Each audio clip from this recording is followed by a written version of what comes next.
Today, we are here to change the conversation. We are here to put children at the center of the alcohol harm reduction agenda.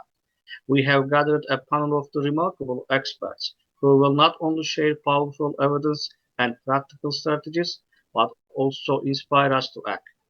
Because as pediatricians, healthcare professionals, and advocates, we all have a role to play in creating a safer, healthier future for every child. Each speaker will present, and after each presentation, we will have a short question answer part. Please write your question in the question answer part to the chat box at any time during the lectures. Let us begin. For the first presentation, it is an honor for me to introduce our first speaker as Dr. Catherine Paradis, Technical Officer for Alcohol Special Initiative on NCD's Innovation at the WHO Europe Regional Office for Europe. Dr. Paradis will speak about alcohol and health in the European region, WHO priorities and actions. So my name is Catherine Paradis, and as was just said, I serve as a technical officer at the World Health Organization's Regional Office for Europe. I work on the EVID Action project, which aims to translate all this evidence we have about alcohol into action. So really thank you to the EAP team for the invitation. It's a real honor to speak with a community of pediatricians about something that's often ignored but deeply consequential for children's health, and that is alcohol. We don't usually talk about alcohol in the context of children, but we should. Alcohol harms begins long before the first sip, and children are affected by alcohol in the womb, in the home, and in the environments around them. Every year in Europe, we do know that alcohol causes 800,000 deaths. But among young people, alcohol is responsible for 1 in 4 deaths. Children pay the price through neglect, trauma, and violence in homes, to the normalization of alcohol in the media that create this alcoholic culture in which we are. And when they start drinking themselves, often, so early as 14 or 15, that is way before the brain is fully developed. So this isn't just a personal issue. This is not a question of personal choices.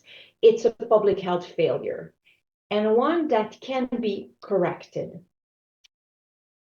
Here's the good news. To fix this public health failure, we already know what works.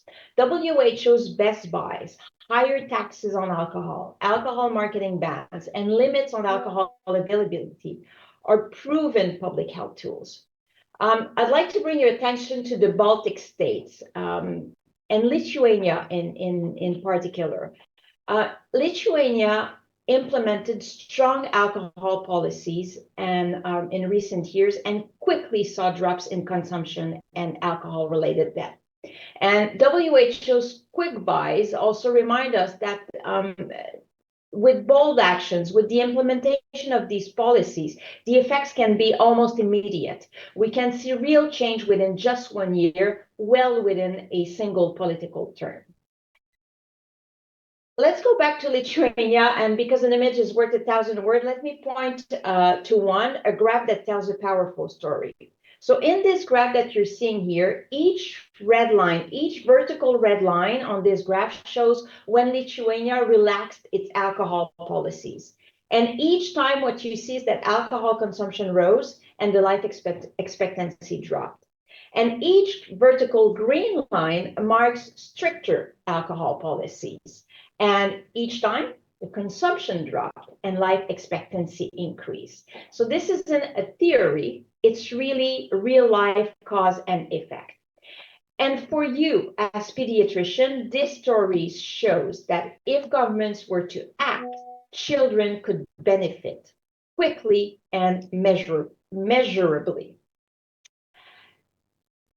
Availability really matters for all. In Lithuania, one notable change that they did was reducing Sunday alcohol sales from 14 hours to 5 hours of sale. Before the change, Sundays were notorious for seeing the highest number of deaths in hospitals from external causes. After the availability was reduced, the spike almost immediately vanished. So when I say death of external causes, I mean accidents, falls, road crashes, acute alcohol poisoning, all of which we know disproportionately affect youth. So the study that you're seeing here on the screen is focused on adult males, but it seriously doesn't take a Nobel Prize to imagine the implications. The policies that reduce alcohol-related harm among adults would definitely also protect children, perhaps even more children. Let's look at marketing now. At the same time that they implemented those policies on availability and also on pricing, Lithuania implemented a near total ban on alcohol advertising, covering TV, radio, online platforms, and promotional contests. And then a study evaluating this measure found a 54% reduction in the frequency of intoxication among adolescents and a 56% reduction in the prevalence of intoxication. Put simply, without the marketing ban, adolescent drinking would be significantly higher today. And again, this is not a coincidence, this is policy impact. You ban the ads, you reduce the arms. But change doesn't come easy. The alcohol industry, as you can imagine, fights back. Lobbying, launching PR campaigns, and framing evidence-based policies as threat to freedom or what they call their license to operate.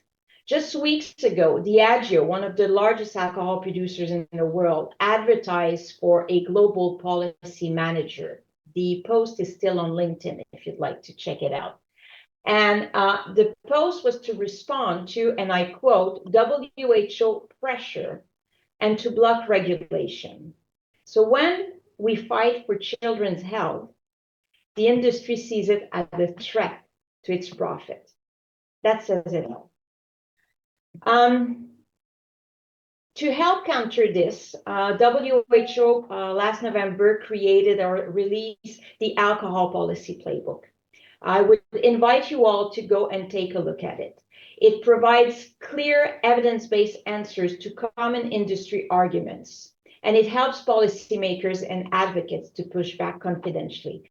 Just before we started, I was speaking with another panelist who was telling me that in the context of Belgium, when talking about increasing minimum legal drinking age, the industry, or well, we can easily imagine that this comes from the industry, this idea that, oh, but if you make it a forbidden fruit, they will want to drink it even more, when we have all the public health evidence in the world that shows differently. So really this playbook is about that. It's about demystifying what the industry says and helping policymakers, advocates, stakeholders to be able to differentiate arguments that come from public health versus those that come from a profit-seeking perspective.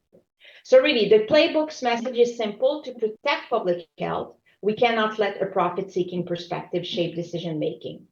We wouldn't let the tobacco industry write our cancer policies, so why let the alcohol industry shape our children's health environment? Because that's really what is happening at the moment. We are letting the industry decide in which environments our children are growing and learning and developing attitudes and thinking what are the norms regarding alcohol use. So you as pediatrician really have a unique and, oh my God, so powerful role to play. You are credible, you are trusted, and you see every day the hidden consequences of alcohol use, from fetal alcohol spectrum disorders to family stress to youth risk behaviors to acute alcohol intoxication in the emergency rooms. You can be advocates, not just in your clinics, but in your communities and in your countries. We really need your voice. We need it to push for health warning labels on alcohol, just like we have for tobacco. This would start a conversation. We need to have it on the bottle at the point of pour so we can see, so that children and adolescents, when they see bottles, they can see already that this is a dangerous product. We need your voice to push for comprehensive marketing bans, including on digital media. And we need your help to operate a shift in culture where children can grow up in an alcohol aware, not an alcohol soaked environments. So let me leave you with this. When it comes to alcohol in children, silence is not neutrality, it is permission. And when pediatricians speak, I'm sure that policymakers would listen. So let's be clear and bold. Let's speak up for alcohol-free childhoods. Let's push for environments that support, not sabotage, healthy development. Thank you for your attention, for your commitment, and for the work you do every day to protect the youngest among us. Thank you. Thank you very much, Dr. Paradis, for this excellent and very clear presentation. We now have time for questions. Let me check the chat box if we have the question. I think we also don't have there are no questions, says that. Okay, now I am pleased to introduce to our next speaker, Professor Frank Murray. Professor Murray is a member of the EASL Public Health Policy and Advocacy Committee and Chair of Alcohol Action Ireland. He will speak on advocacy and policy, reducing the alcohol harm across Europe. Professor Murray, the floor is yours. Thank you. Thank you very much indeed, Suleyman. I'm going to share my screen with you now. So I'm going to really talk about the background to alcohol harms in a more global way, but I would completely support everything that Catherine has said in relation to this. And I come from this. I'm a liver doctor in Ireland, and I'm an accidental tourist into advocacy really because of the futility many of us feel as liver doctors dealing with alcohol harms. And I'm going to talk to you about the failure to implement evidence-based policies. And before I start, I'm particularly delighted to be speaking to your academy, and thank you very much for inviting me. And I'd like to particularly thank Anne, who has been leading in terms of your academy joining the European Alcohol Health Alliance, which we have been developing to make the clinical and medical voice heard. So I begin by saying, why bother to improve evidence-based alcohol policy implementation? And the reason for that is the health harms from alcohol are absolutely staggering. And there's a quiet emergency in Europe and in the EU, the little recognized enormity of the death rate due to alcohol, particularly in men. And the average EU male drinks almost 21 litres of pure alcohol per year. It's about 230 bottles of wine, and they lose 4 years of life as a consequence and have a substantial risk of becoming disabled. So this is a shocking thing. And these people who are experiencing these harms, they're recruited, as Catherine has already said, into alcohol consumption generally as children and teenagers, very early in life. About 1 in 20 deaths worldwide is alcohol attributable. It's about 3 million deaths per year. And in the EU, the shocking figure of 800,000 deaths a year. And very tragically, more than half of these are in what we consider young people. I know that's a different spectrum than the pediatric definition of young people, but half of these are less than 60 years of age. And the death rate for alcohol-related illnesses is about 3 or 4 times higher in men than in women, and it's particularly high in younger people. So in terms of alcohol-related harms and deaths, one of the issues is that these harms and deaths are frequently not attributed to alcohol by either the patient, the family, or their doctors.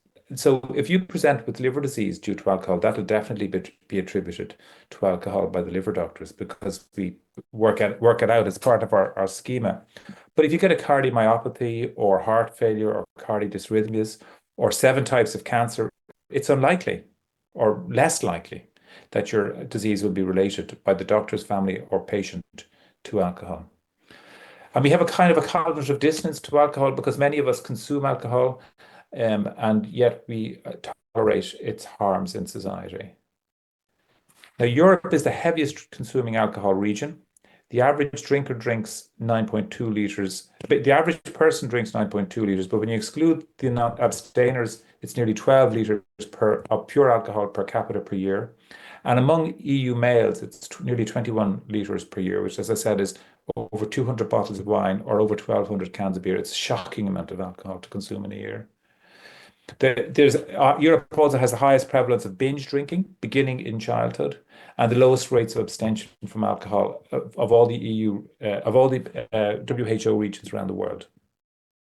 Now, Anne has already mentioned that the WHO SAFER is the acronym that's used. Recommended evidence-based policies are very, very evidence-based. Price, availability, advertising, screening, and drink driving enforcement. But they're very poorly implemented, and I'm going to show you a little bit of data around that. Now, in EASL, we recently produced a policy statement, and it endorses all of those WHO policies.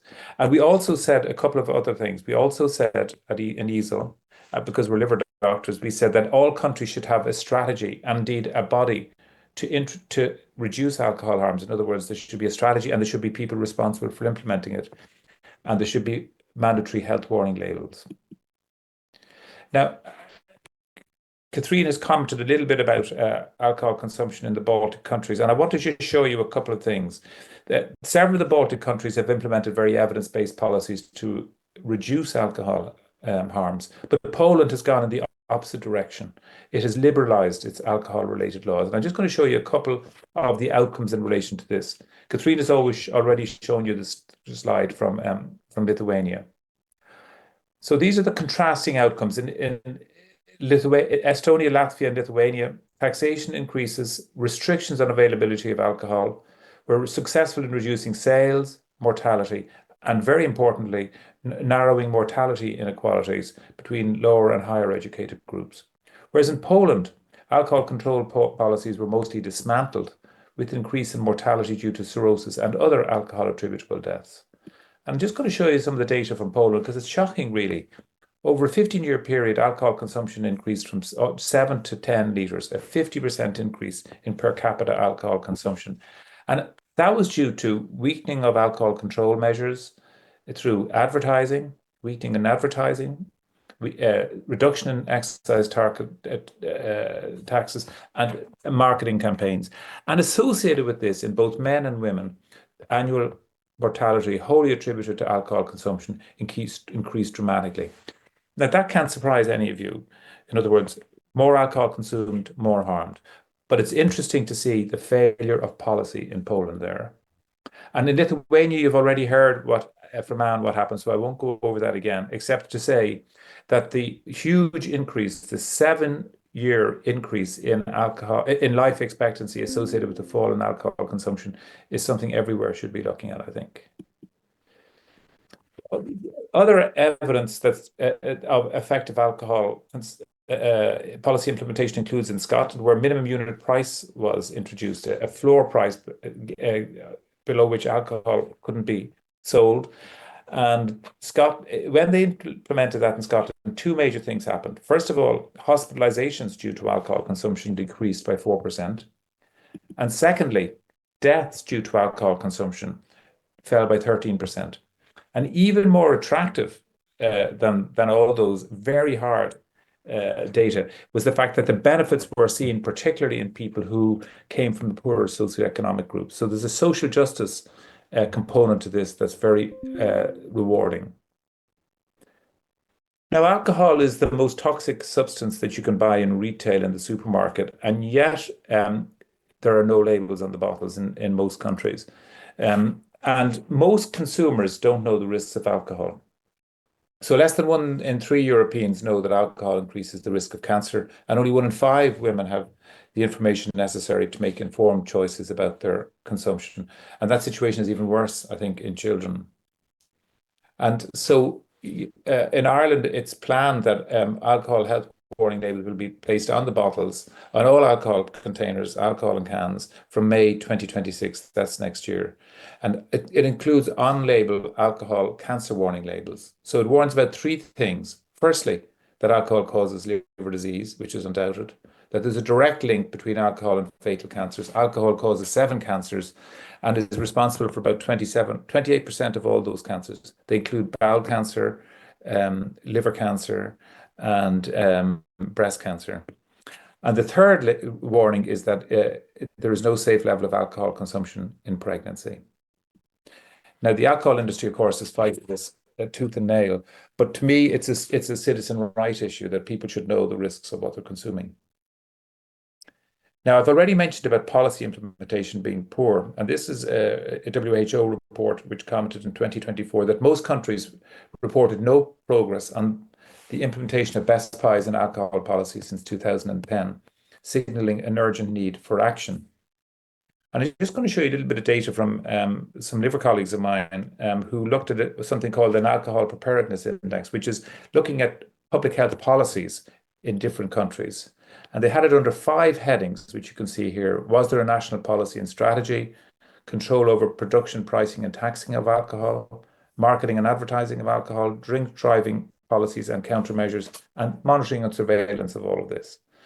So when they looked at this alcohol preparedness index, they found several important things. First of all, they found that globally, the existence of public health policies on alcohol was weak, which is a dreadful indictment, I think, of our policymakers and politicians internationally. And secondly, they found that less than a third of countries had strong public health policies on alcohol for each of those 5 domains. Now, the interesting thing to me about it was that they found that there was a direct relationship between the reduction of harms and policy implementation. So in those countries that had better policy, higher API scores, the rates of, this is the API score on this axis here, on the x-axis, and the y-axis is the death rate. So there was an inverse correlation between the between the implementation of these public health policies and outcomes such as alcohol use disorder, cirrhosis, cancers, and cardiovascular mortality. So countries that serve their population well with evidence-based public health policies see a fall in mortality across all of the diseases that we know are due to alcohol. And it's a real call to arms to me, because I think we have to ask the question, why are effective harm-reducing policies so poorly implemented when we know what works? And the answer, you'll all know, of course, is the alcohol industry lobbying and advocacy, which is enormous and effective.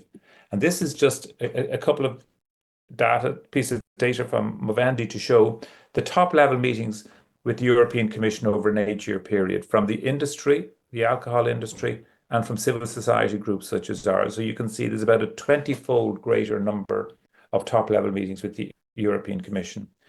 And likewise, there are about, when they looked at the number of lobbyists, there were 95 for the alcohol industry and 13 for civil society groups. And you can see the results of this as recently as yesterday, because yesterday there was a 5 billion grant given to the wine industry in Europe to deal with the issues around the tariff wars that are taking place or proposed to take place now. So you can see how effective the alcohol industry is at lobbying and advocating, and the uphill battle that we as civil societies groups face. So to be effective in reducing alcohol harms for organizations such as yours and mine, we as clinicians should organize, lobby, and engage with policymakers and politicians and take on the alcohol industry. And we should make our voices heard. I think we're better together. And with that in mind, WHO Europe and EASL have led the development of a European Health Alliance on Alcohol, which I'm delighted to see EAP is part of. And this is from our brochure from our first meeting, and you can see Anne representing your society there. And this is an alliance which we've developed to make the clinical and medical voice heard, so that we can take on the alcohol industry and do much better in terms of getting access to the Commission and also expressing our views with courage and conviction, because we don't have a conflict of interest in contrast to the alcohol industry. And I'd like to leave you with something else that comes from Catherine, which is, and this is for all of you as adults, not for your children. It's just to remember there's no safe level of alcohol consumption. If you want to have no don't consume. And these are from the Canadians Guidance on Alcohol and Health, which was led by Catherine, who just presented. So thank you very much indeed for permitting me to speak to your organisation. I think it's so important that we collaborate together to make our voices heard in opposition to the alcohol industry and at the service of our societies and our patients. So thank you very much indeed. Thank you very much, Professor Murray, for this very informative and powerful presentation. Right now, we will continue our last presentation, and then we will take our questions.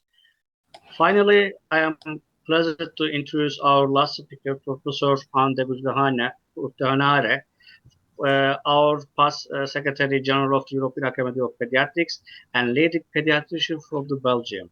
She will speak on Every Childhood Matters, tackling the hidden dangers of the alcohol, a pediatric perspective. Professor De Guchtenaere, the floor is yours. Yes. Okay, perfect. Thank you for the nice introduction. I'm sorry about my name, always difficult to pronounce for everybody, but I didn't choose it.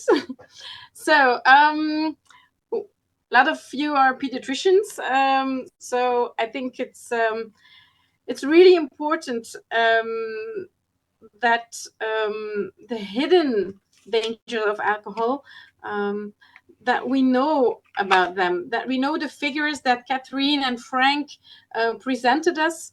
And I hope that at the end of this webinar, we will be able to convince you to raise your voice in your own country and also together with us in Europe. And I also hope that this webinar will help you to detect this 1 in 4 children that you'll see, children and adolescents that have these often hidden alcohol-related harms. So let me start and see if it works. Wait, yes. Because often we pediatricians, and we think that the relation between alcohol and children, there shouldn't be any relation. And there is probably not so much relation between children and adolescents. Perhaps maybe, and of course we know that there is a prenatal alcohol exposure. And if you look at the figures in the global prevalence rate of women exposed to alcohol during, drinking alcohol during pregnancy, that's 10% on a global level. But as you know, the figures are much higher in Europe. They're actually huge because 1 in 4 women is actually consuming alcohol during her pregnancy. And often they consume the alcohol before they know that they're pregnant, but actually then already a lot of harm has been done, especially because a lot of young women are not drinking all day or every day, but they're binge drinking during weekends. And if you want to see it in color, you can see that Europe colors deep blue. And a lot of countries in Europe are even above the 25%. There are more than 35% of women drinking alcohol during pregnancy. Other figures for children is the fact that more than 30% of the children have at least one parent who is either a binge drinker or either alcohol dependent. I will show you later on what that means for these 1 in 3 children with such a parent. And another important figure for us pediatricians is the fact that more than 90% of our young people, our 15, 16-year-old Europeans, have already drunk alcohol. And the mean age for getting drunk is 14 years old. I have twins of 15 years old. I've been asking them if they drink, but the better question is to ask if their friends drink, because then you know that they are drinking too. They said no, but well, I'm not really sure. I hope so, indeed. But 90% is a huge number. So 1 in 4 children, they will have direct or indirect alcohol exposure, and that is impacting their chances, first of all, to survive. And then secondly, if they survive, it's impacting their chances to thrive. Let's look at the survival. It starts with, of course, fetal mortality. There is good evidence that heavy alcohol exposure, of course, but also lower alcohol exposure during pregnancy is increasing the odds ratio for preterm birth, for hemorrhages in late pregnancy, for preterm pre-labor rupture of membranes. So that means we don't have exact numbers of this, but many unborn babies in the EU have mothers that drink alcohol during pregnancy. So the fetal mortality, no real figures, but an important amount of death. And then infant mortality. Also very difficult to get special data on first-year infant mortality, but we do know that in every country we have a lot of shaken baby syndromes, and there the misuse of alcohol and drugs are really associated with the shaken baby syndrome, and every country has some data on it, but not really good data. What we do have data of is of child mortality, not infant mortality alone, but child mortality. And actually, parental substance use was recorded in almost 40% of serious case reviews that were done in the UK, where children died or were seriously harmed. 40% was related to parental substance abuse. I think these figures are really enormous. And if you look at the child homicides, that's not only in the UK, that's in general, it's about 20% that are due to alcohol.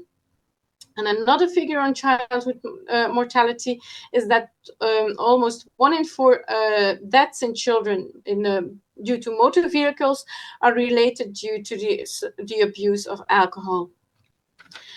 And then, so in conclusion, we can say, and the figure is 1 in 4 for the whole presentation, 1 in 4 of unnatural child deaths in the EU are related to adult alcohol use.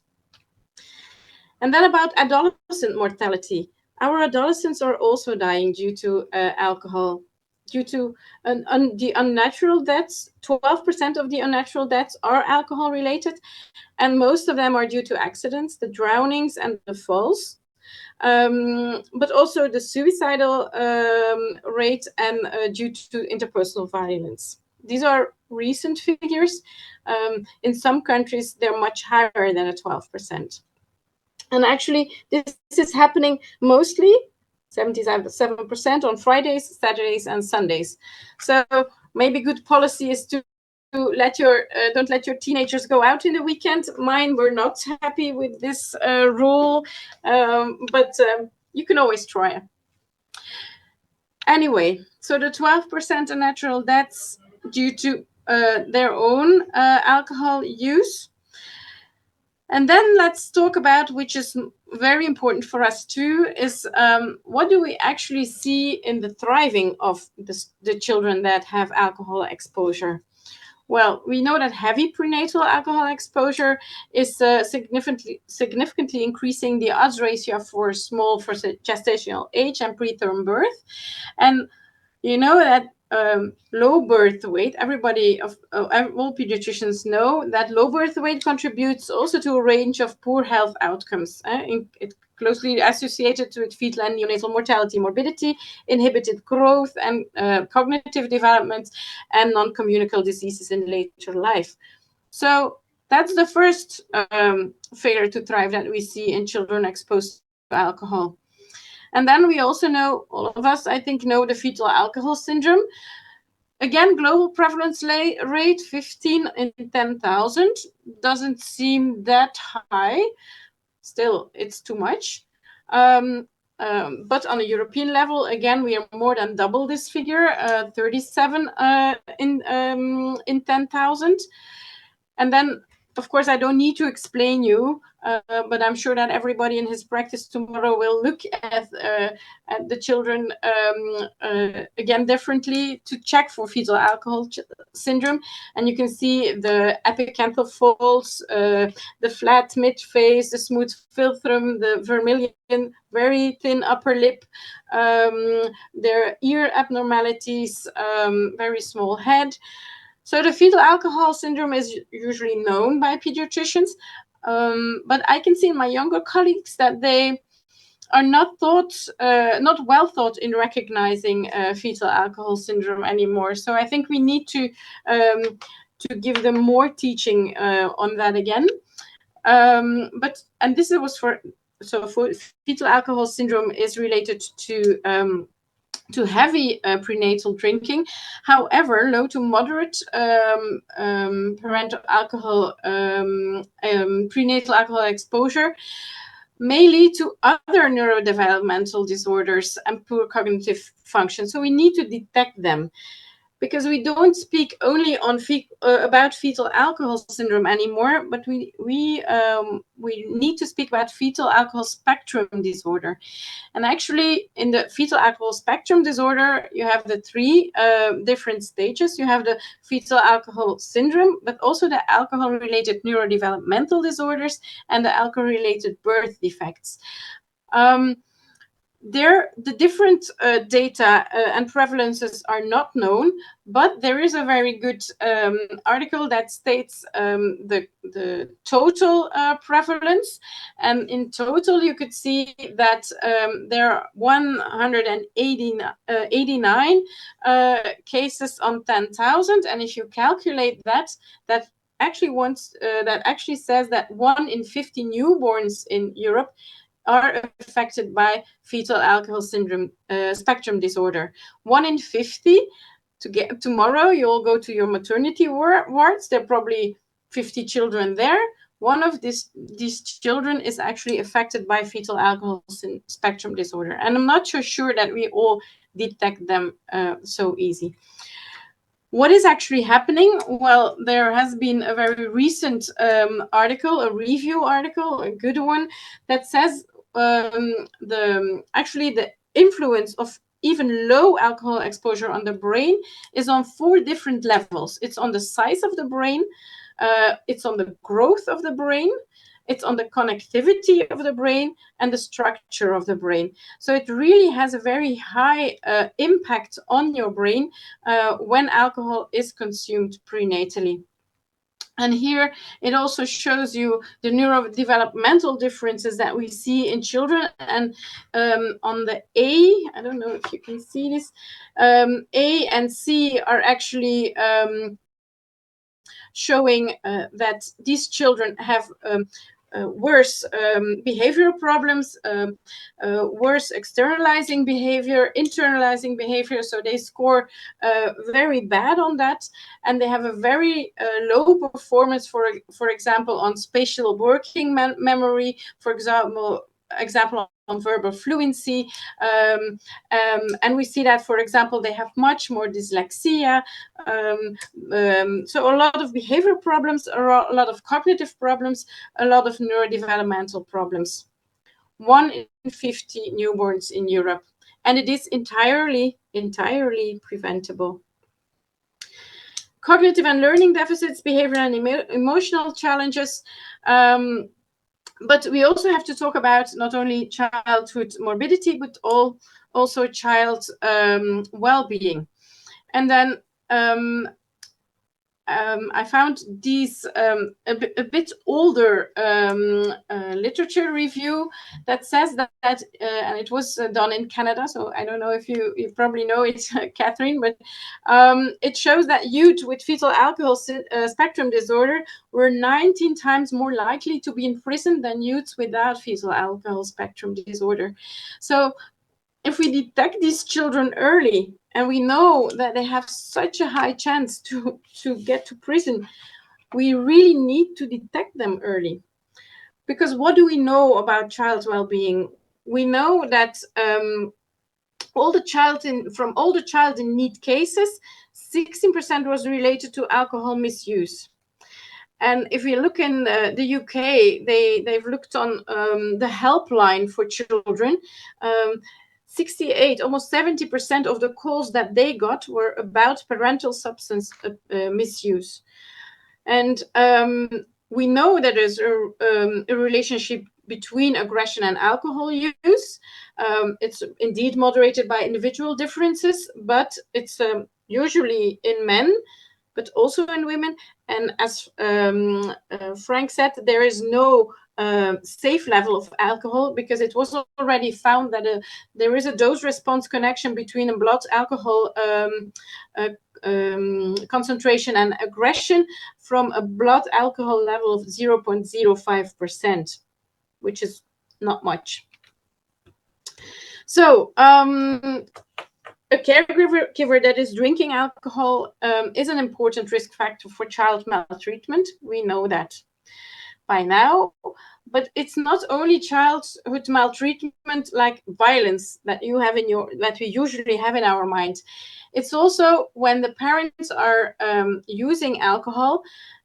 We saw in studies that there's more harsh parenting, low structuring, and higher intrusiveness, lower reflective function of the parents, decreased parental sensitivity, more neutral parental affection,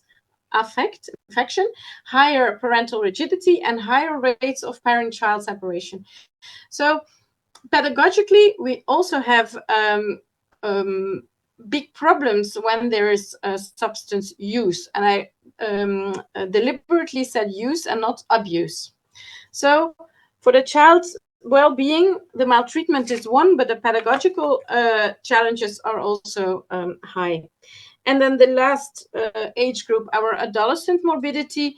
Well, you see here the countries, and unfortunately my country is one of them, where the legal age to buy alcohol is 16 years old.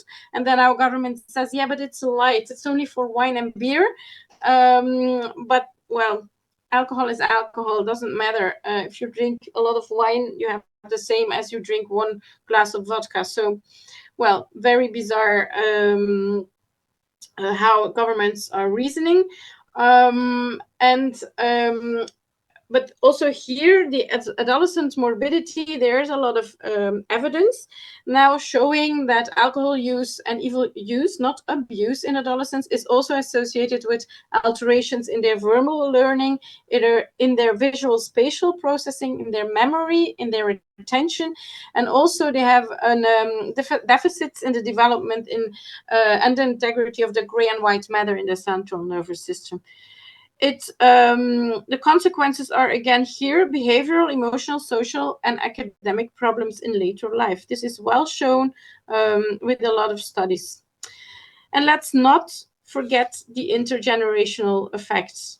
As I showed you on the Canadian study, that the children with fetal alcohol spectrum disorder have 19 times more chance to get in prison, then the intergenerational effect is clear.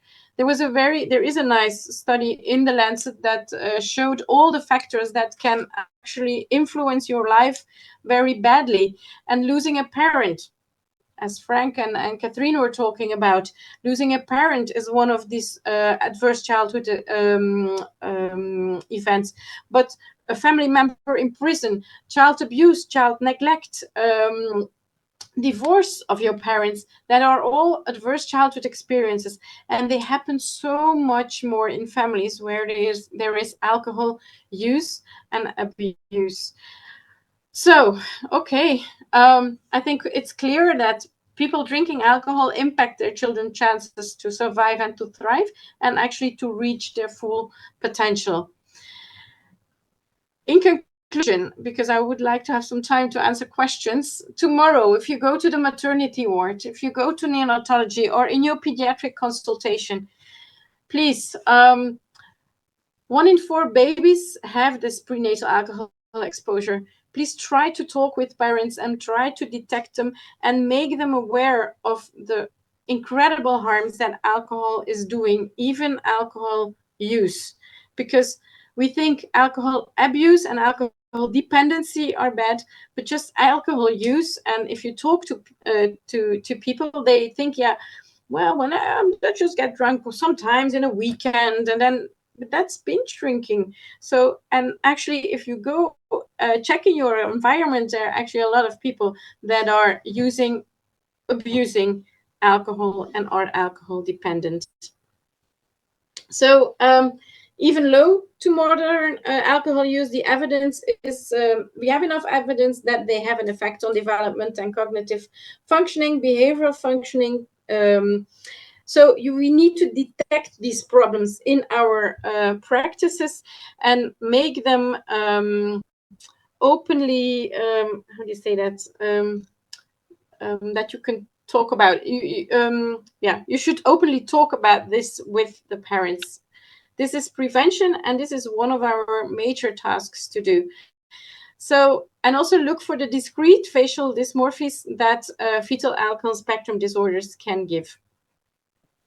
How many children do not reach their full potential due to direct or indirect alcohol use? I don't know, because I have so many figures, but putting all of these figures together would lead to a very good report to our policymakers. But we have the data, we just need to put them together. And I do think that all healthcare workers, everybody needs to, that sees patients and also adult patients with alcohol use, should have a child reflex and should think on the effect it has on our children and our future population that will have to change the world. So thank you all very much. And I would really like to thank Catherine and Frank again for being here. It was an honor to have you here. And it's an honor for EAP to work together with you on this change, very necessary change. Thank you, Anne. Thank you so much for this nice and informative presentation. And the first question I would like to ask you, because you already mentioned in your presentation, from one of the participants is asking, in some countries like alcohol is possible for teenagers, and the age alcohol is legal are having gaps. In some regions, it is traditions like wine. Are here any plans to make any guides for all Europe about light and high alcohol policies that be all the same in EU? Do you have any information or knowledge about this one? Because you also mentioned in your slide that it is discussed. They are discussing about the light alcohol issue, especially for adolescents. I don't have any. I don't know if there are European plans to change that. I would love that, because it's very hard fighting in your own country for this age increase. As I mentioned, there's no light alcohol. I think Frank and Catherine are on the same level. I think I have to fight and keep on fighting in my own country, and I'm happy with the booklet that Catherine and Frank showed on how to deal with this and how to convince your policymakers to change that alcohol age. But I don't know if there are European plans to change that. Thank you. May I make a comment? And Frank, yes, please. Just if I could make a comment around that, I support everything Anne said there. So we formed the European Alcohol Alliance on Health because of the fact that the harms from alcohol in adults and in children and in unborn infant are so huge, and the policy is made in countries which is not focused on health and well-being. And that's, I think, what you're getting at there in your question, Suleyman, like how is there such discrepancy between different countries? The facts in relation to alcohol consumption are the later, you're best not to consume alcohol. And if you do start consuming alcohol, the later you start, the less likely you are to have a problem with it. So I think that's an important thing to say. And it was interesting, in Lithuania, they increased the lower limit for alcohol consumption to 20, as far as I know, which I think is tremendous. And in the US, it's 21. But I think just from a pediatric point of view, I mean, I think the message in relation to alcohol consumption in pregnancy certainly hasn't gotten out in my own country and in many other countries, I think. And I think we've failed. I think we have failed as a generation to protect our children from the harms of alcohol in those three stages that Anne talked about. And I would encourage you to participate in the alliance that we formed, and also to form alliances in your own countries to see if you can help get effective evidence-based alcohol policy implemented in your own jurisdictions. Thank you. Thank you, Frank. Catherine, do you have any opinion about this one? There's just 4 minutes left, so yeah, I think my colleague said it all. Okay. By the way, Frank, I want to ask this one. Is there any correlation between the alcohol use and cigarette use between the adolescents or child group? Do we have any statistic about this one? I mean, we cannot regret the cigarette or e-cigarette use recently. Do we have any data about this one? Do you know, I don't have that data to hand, but I know that there is a correlation between alcohol and tobacco product use in childhood. I think the other thing it's worth saying, there has been a process in Iceland where they have over the last 20 years had a program that's now called Planet Youth, and it's a whole breadth of society project, including many evidence-based actions and other speculative actions which have worked brilliantly. But they have almost eliminated alcohol use, tobacco use, drug use in their countries. It's been amazing. And in parallel with that, they've seen improvements in mental health in children and adolescents and a fall in the suicide rate, which was previously one of the highest in Iceland. So I think, to answer your point, Suleyman, I think all of these things are connected. And some of it comes back, I think, to having structures in place in society and also good parenting. So one of the things they said, for instance, in Iceland was, it's not about quality time with your child, it's quantity of time with your child. So it's been very interesting, and they said, what we want, children want to buzz, do something else like theatre or sport or acting or something like that, or music. Provide them with a buzz from that, put in place societal restrictions to reduce alcohol access, and the outcomes in all those parameters I mentioned have been stunning in Iceland, and it's a real example to us, I believe. Thank you. Maybe I am wrong, but I believe that Europe has a good result about against the cigarettes lobby, tobacco lobbies. When I see the presentation about the alcohol lobbies level and the civil organizations numbers and their meeting, when you compare this one, there was a huge difference. What are the examples can we take from the tobacco war that we did before? Because I believe that, as I know, maybe I'm wrong, please correct me if I'm wrong, the tobacco fight between the healthcare and the policymakers and the lobbyists was much more before when you compare the alcohol one. Do we can take any example from the tobacco lobbyists, because there are the good results that we took that we take from the cigarette forbidden and the fight that we gained before. So if I can jump in here, of course, when it comes to the fight against tobacco, a major point was a turning point was when all medical associations, foundations, came together and said enough is enough. In my country, it was when there's medical association, and it was a time where we still had paper newspaper, but a whole page, and said this has got to stop. And I think that with this alliance that Frank has just talked about, this is a little bit what we're trying to replicate here. There is no one as a voice that is as credible as those of physicians. And if they all come together, the alliance that Frank talked about that we launched last week that has 24 medical organizations at the moment represent 2.2 million members. So imagine if these 2.2 million physicians were to say to their ministers of health, we want this to change. So we're really hoping that we are at a crossroad at the moment. At the same time, you have to understand also that what tobacco had going for them also was a convention framework on tobacco, which was legally binding and forced countries to adopt certain policies and ban smoking in certain areas and moments and so on. We don't have that for alcohol. We don't have any binding convention, and that is what makes it more difficult. The previous question was talking about policies and laws within Europe. Many laws and policies can only be adopted at the national levels. So we're going to be focusing on the ones that are European, such as pricing, such as labeling, which are key ones.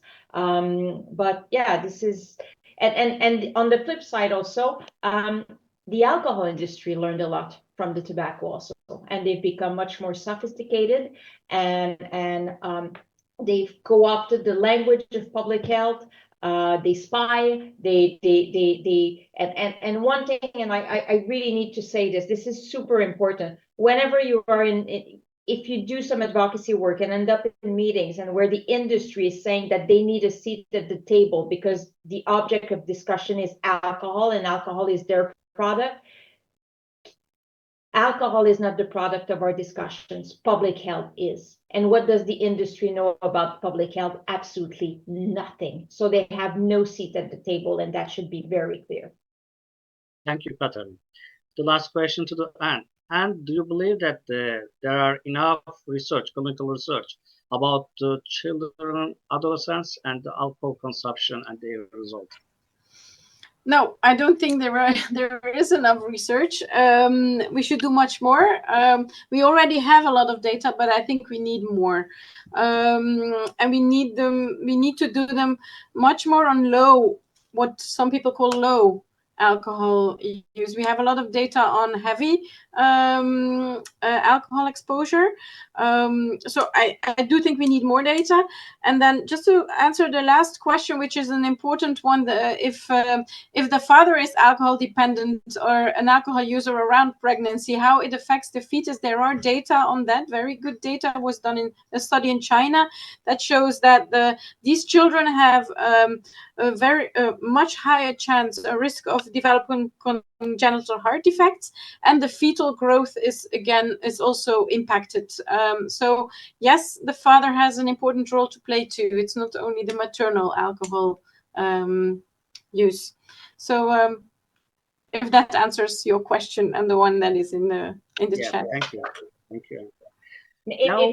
Can I just yes, add Catherine. 1 second to this question? And I just put in the chat a citation. I'm shamelessly quoting myself, but I was saying to Ann before the webinar start, it's sometimes the solutions are in the easiest research and the easiest studies. And a few years ago, I collaborated with a pediatrician, and we just counted the number of minors that were entering the emergency room for acute alcohol intoxication. That study in itself, which showed that it was a major problem, that was the main reason why minors were entering the emergency room. That's the only time in my career I've had a success, that I was able this led to a change in legislation in Canada, because this is the number of, anyway, very simple. You count heads, you show that to your ministries, everyone can understand those numbers. So I would encourage you to do that in your emergency rooms, in your hospital, in your wards, and so on. So the citation is in the chat box. Thank you. Thank you to all our speakers for your valuable time and expertise. And also thank you for the audience for participating and for the questions. Thank you so much for joining us. I also want to announce this one. Join us for the next webinar on Clean Air Day with Laura Reilly and Carola Illy. The registration link is on the chat box. See you there, and thank you so much.